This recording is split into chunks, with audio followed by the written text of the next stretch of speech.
sorry that Hello, everyone. Sorry that I haven't really been very active over the last week on here, but let's just say that if you follow me on social media, you'll probably know why that is. I've had quite a bit on my mind over the last week, but I thought I would at least do a quick roundup video or at least a video sort of reacting to certain bits of potential Sunderland news over the last week, and also to hint at my next video after this, unless, of course, something happens.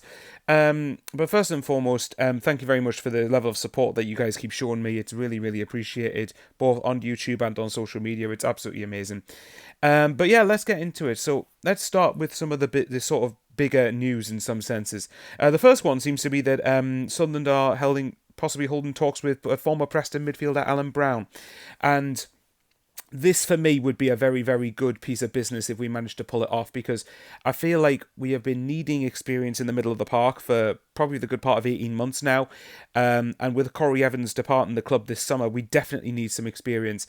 Now, Alan Browne apparently rejected a bigger deal at Preston in terms of finances, but he left because he wanted a new challenge. Now, if that's the case, then I think I'd like to hope he views Sunderland as a club with a higher ceiling than Preston, and that's with all due respect to Preston North End, obviously. They've obviously finished well above us last season, but I do maintain that our squad did underachieve last season. I don't think it should have finished anywhere near as low as 16th. But at the same time, I think that it's a good bit of business because it would mean you get an experienced midfielder, but he's someone who can also apparently be kind of box to box. You can sit deeper, but also get a bit of energy going forward. And with the way Regis Lebris, and Lebris apparently is the way you pronounce his name, the way that he will be wanting us to play, I would imagine that he would suit that because it's more energetic, it's quicker, fast forward football. So if we get him, really, really, really good signing. The other bit of news, even though it's kind of not a link, but it's one that with a potential departing player, which is Jobe Bellingham. According to Fabrizio Romano, who obviously is one of the most trusted journalists and most trusted people out there on social media platforms, he's been saying that it looks like Jobe Bellingham wants to stay at Sunderland for at least one more season because he believes in the apparent project at Sunderland. I also think that's a really good bit of news because he's been getting Premier League interest, and if he does want to stay, it proves that, like Chris Rigg, who I will get onto in a minute, he seems to have a good family support around him, and seems to be one that has their head screwed on and doesn't just think about the money. At least not yet. We know that Jobe Bellingham, if in a year's time we still haven't got promoted, I'd be amazed if Jobe Bellingham's still here. I think he would progress to bigger and better things in the Championship. But having said all of that, I think it's a really good bit of movement or business, I guess, to keep him for now. Especially when you look at the fact with another year's development, I think he would be worth quite a lot of money in a year's time if he progresses well. So yeah, that's a good bit of news. And also the last bit before I hint at my next video, obviously I didn't mention it at the time and I really should have done. Chris Rigg signed a new deal. He has got a 3-year contract until June 2027. My only personal thing is I would have liked it to have been 4 or 5 years, but someone in the comments correct me below if I'm wrong, that I believe that if you sign a first contract, you can only sign up to 3 years. I might be making that up, so please tell me if I am. But very good piece of new bit of business from Chris Rigg to sign, because you've got to remember you had the likes of Man United, you obviously had Newcastle linked in for him, and you had clubs from abroad, like huge elite level clubs like Bayern. I think it was Borussia Dortmund one of them, and Bayern Munich possibly.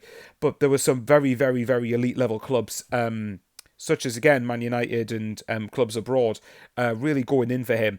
So I actually reckon that to get him tied down for 3 years is a really good bit of business. And again, like similar to Jobe, if we don't go up in a year's time, then while Chris Rigg will more than likely leave, I do think at least Sunderland will now be adequately compensated for that, especially if he has a really, really good season. So all in all, that's a key bit of business. And finally, the last bit that I'm going to quickly hint at.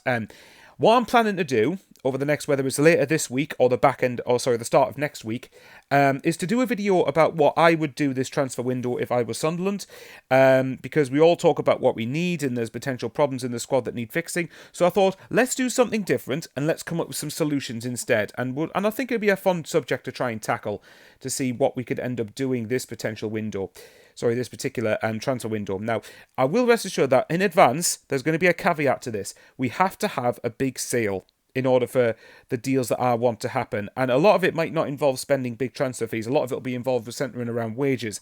But I want to know what you guys think in terms of a transfer window. So if the caveat is we have to make a big sale, what would you then do with the funds from said big sale?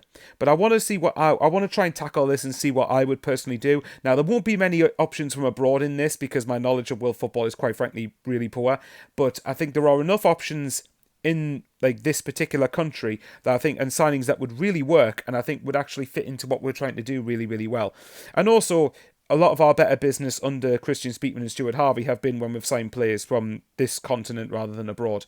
So let me know, guys, what you think about that. But I am going to try and do it, and if it goes down well, I might consider doing it for every transfer window and going forward. If it doesn't go well, then at least I know not to do it again.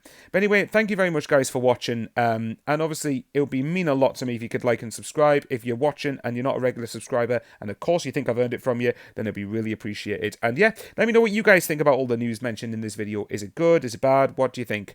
And yeah, just respectfully let us know in the comments, and I will see you in the near future for my transfer what I would do video, or unless something big happens like a signing or a contract extension.